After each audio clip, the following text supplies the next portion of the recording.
ready for this? Yeah. I guess this is episode number 2. This is the official episode number 2. So we're not dropping the other stuff. The episode before episode 3. That ended up being episode 2. This is your better. I think you have a better vision for this than I do. So if you just don't think it works, we'll scrap it. You're the one with the podcast which people actually listen to. So maybe. All right, so make sure we go for 21 minutes. Okay, 21 minutes. Yeah, I've got my timer up. It's officially started. How's Blazer? He's doing okay. He's dude, that video on my Instagram is hitting 2 million views. I'm telling you, man, people just love dogs, and Blazer's so cute. And you saved him. And who was that other guy that was like saying, "Oh, he's like, I'm just gonna drop him off somewhere else"? It was a security guard. Oh, I thought it was a homeless person. No, the security guard was worried about the safety of the patrons at the Days Inn. So, so he was like, "I'm gonna just take him and dump him off somewhere." Oh, dude, I better never come across a dog like that because I live in an apartment and I just. Well, did you see what Florida did? DeSantis he banned discrimination for dog breeds. So was there a discrimination again? Now was it like you couldn't own a pit bull, or was it you couldn't have one in an apartment, or companies like apartment complexes and rental companies wouldn't let you have aggressive dog breeds. So, okay. Yeah, that's funny. It's like Dalmatians are like more aggressive. The most aggressive. Yeah. Yeah, they bite kids all the time. I know. But yeah, I'm pretty much a fucking hero. So, yes. Dude. Yeah. Dude, I've probably gotten 1,000 messages. I've gotten probably 10,000 new followers. It's insane. So just go if you want to build your Instagram, go save a dog or just stage it like you saved it. I bet you people have done that before. I bet you people have like staged an entire saving of a dog. They've probably done something where they go, they like find a dog and film them saving it and then don't actually save it. They just leave. Oh, actually, okay, this is a weird transition, but did you hear about that woman that she had like a family YouTube channel and then she ended up getting arrested? Yeah, my wife covered her on a true crime. Ruby Frank arrested for child abuse. She like got into car accidents and stuff and like would film like car accidents, like plural, but you know, she got into a car accident and like filmed her kids all traumatized, and you know, she got with like some marriage counselor, ended up in between her and her husband, forced the husband out, and then got with the Ruby chick, and it was like a cult. Yeah, the Utah woman who gave online parenting advice via a popular YouTube channel has been arrested on. I mean, this is kind of old news, honestly, at this point. But I just think it's like I saw a TikTok of this mom. They just put their dog down, and her kid was like clearly sad, but she's like trying to film it, and she's like, "Come on," she's like, be more sad." She's like get the tears. It's just so disgusting, bro. Like not everything has sad. to be filmed. Yeah, it's so sad. It's like the blue check mark. It's about as sad as that on Instagram, right? Did we talk about this? So no. So Elon Musk decided that he was going to charge for the blue check mark, right? It wasn't just going to be given to verify identities, right? That's right. Well, so Instagram was like shit. So Instagram went and you could pay to get the blue check mark on Instagram, but Twitter is it's like my other podcast has a Twitter page, right, that you helped me set up, and there's a benefit to being a blue check mark because you get top priority, top this, top that, as opposed to, so as a business move, a blue check mark is pretty good. Well, Instagram literally just said, hey, if you want a blue check mark, pay for it, and like they made like $66 million off people that wanted to be something who aren't, because they wanted a blue check mark, and you'll go click and they'll have like 500 followers. It's like, why do you have a blue check mark? So if you get a better service with like paying a subscription, you know, then I'm all for it. But just like people that would buy the blue check mark for clout, it's Well, it doesn't even give you clout. If you bought the blue check mark and it gave you 30,000 followers for free, bots just to make you look popular, people can't tell the difference, right? If they don't know you, but there's a whole revolt against buying. Oh, I know, because the celebrities don't like it, right? Yeah, they're pissed. Like, I was special with this, but you know that there was that one. In the beginning, I think there was someone who got the blue check mark who pretended to be a big pharmaceutical company, and they made like a wild tweet, and their stock tanked. Are you wearing a MAGA shirt? Krav Maga, baby. But it says MAGA. I know, and people here in LA, they freak the fuck out. Oh my God, bro. Remember when poor Kyle in grade school took Aikido? And I know. We made fun of him relentlessly. It's where you use your opponent's momentum. Dude, okay. Now looking back, it was you and the two Asian kids. Aikido is not really effective in anything unless you want to, like, you know, meditate maybe. Verified imposter Twitter account could be to blame for pharmaceutical companies' stocks dive. How long ago was this? This was a while ago, but this was in November. It's almost a year ago, but this is like right when it started, like when he opened up. You can have a blue check mark now if you pay, you know, $8 a month or whatever. This is Elon Musk's new Twitter Blue option to pay $8 for verification might already be causing havoc after a fake tweet from a verified account claiming to be a pharmaceutical company, Eli Lilly, appeared to affect its stock price.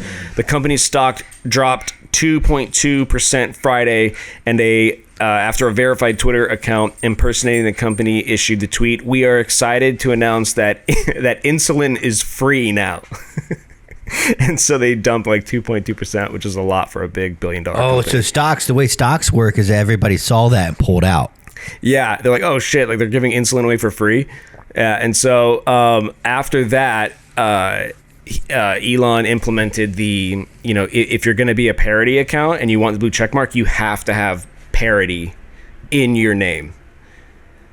And they've gotten pretty strict with, like, if you don't have parody in your name and you're parodying someone else, it's like it's a very quick suspension. Ooh. Or deletion of your account. Ooh. You want to talk about the Purge? Yeah. Okay. You've never seen the Purge movies? No, I've never seen the Purge, but I've actually wanted to see the Purge. And how many are there? Dude, okay, there's 3, and then there's 5 total, and there's a TV series, but I'm not into TV series, but there's the first 3 that go in chronological order, and then I think the next one is they prequel it to the first. It's called the Purge. Yeah. The Purge Anarchy and the Purge Election Year. The first 3, and I think the next one is the first Purge, which is a prequel. And then they have the Forever Purge. And it's just, you know, the concept of the movie is fucking amazing. It makes you feel, it makes you think while you're watching it. Like, it takes liberal and conservative and, like, takes them to the extremes. Like, if you are lovey-dovey, you will get killed. But if you are too conservative, you'll kill people to stay alive. You know, and so you find yourself watching the movie like, fucking kill him, but the person next to you watching it might be like, save him. So it's like it's really good. But I'm on a kick now. I've watched 4 of them. You know, recently I've seen them all, but I'm rewatching them because it's close to Halloween. Was it like super political, the movie, like, or was it like a you know, kind of like a reflection on it?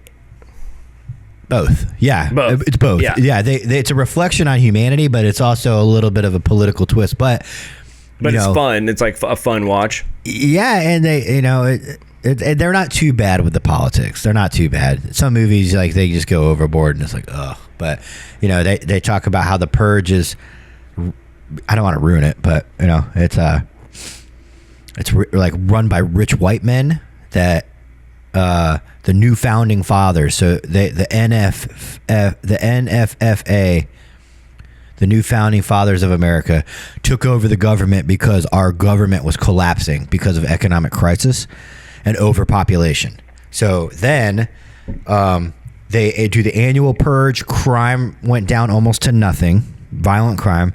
The homeless population went down, and the economy went up. Well, then they started realizing that the purge was just meant to wipe out low income people because they can't afford to secure themselves. So oh shit. Then there was a resistance, and then there was an election year to get rid of it, and then there's the forever purge, because what happens in the purge movies is that at 7 p.m. the alarm goes off, and for 12 hours straight, all crime is legal. So wait, is this like once a month or once a year? Once a year. It's an annual purge. Okay. Yeah. And the alarm goes off from 7, and at 7 a.m. the alarm goes off again, and it's done. And then all the cops and firefighters come out, and but the problem with that is that the way human nature is, if you're about to kill somebody at 6:59 and then the fucking alarm goes off, in the movies they're like, oh, you got lucky. But you would kill somebody, and then it would know, once you had a whole society of people killing everybody, they're not just going to stop at 7 a.m. And so the last one's called the Forever Purge, where people just kept purging and they like lost control of it. It's really good. The whole series is really good. Not the TV series. The Forever Purge is the last one that they've come out with? I think so, yeah. I think that's the last one. Did you ever see the movie Midsummer? No. Oh, yes. It was. It's called elevated horror, is what they call those movies. Where really? It's like kind of disturbing more than it is jump scary. It's really disturbing. Did you pick your nose? I put out a snooze. What's a snooze? Oh, I thought you meant a booger. I pulled out a snooze, Tyler. Bro, have you ever seen someone that's an adult eat a booger? No. I've never seen anybody eat a booger. Bro, it was by one of Where'd you see that? Well-respected friends. We were in our mid-20s, and I love him to death. But I was on my computer, and he was sitting behind me, and then I turned around, and he had his finger right here, and then he had it here, and I saw him do this. And I go, what did you just do? And he goes, what? I go, did you just eat that booger? And he's like, he was caught. So he goes, yeah, you never done that before? And I was like, no, but that's disgusting. That's the most disgusting thing. Know who I hate most in the world? Okay, who the fuck? To me, there's fucking auto salesmen, like lawyers, go down the list of people that suck in society. And then there's right? The one class of people you put lawyers above them. They're not as bad. Wait, get the order right, dear God. Probably should take. I'll tell you what. Bleep out that whole thing, because that's not going to be good in the algorithm. It's going to get flagged. So the order of shitty people go. People like lawyers. People like. Car salesman, insurance salesman, right? And the lowest of the low we're getting are like violent sexual offenders, right? And know who's lower than violent sexual offenders? Oh, so lawyers at the top of this list. Can we? God damn it, Kyle! Okay, sorry, God, but you're going like this. I'm thinking this is the worst. You lawyers. No, I'm going down. Okay, so the down. Okay, all right. Scum. Go. Tell me the list. You know who's lower than the scum of a sexual assaulter? Who? Someone who wipes their boogers on the wall of a urinal bathroom. I can't stand when I'm peeing in a urinal and I fucking see somebody and went like this. Wait, I've got someone that's worse than that, okay? Because that's low. That's low. That is low. But someone that's worse than that are the people that have the job to go paint the bathroom, and they just paint over the booger. So now you have clearly a booger because it's like this, in the wall, and someone had just painted right over it. It makes me actually want to gag. But well, how would you? That painter's like, I'm not going to scrape off a fucking booger. Because you can see them. I remember in our high school, I swear to God, there were boogers that were just painted over. Well, I mean, okay, high school, but a grown up. I was at I remember this thought came to me in the police academy.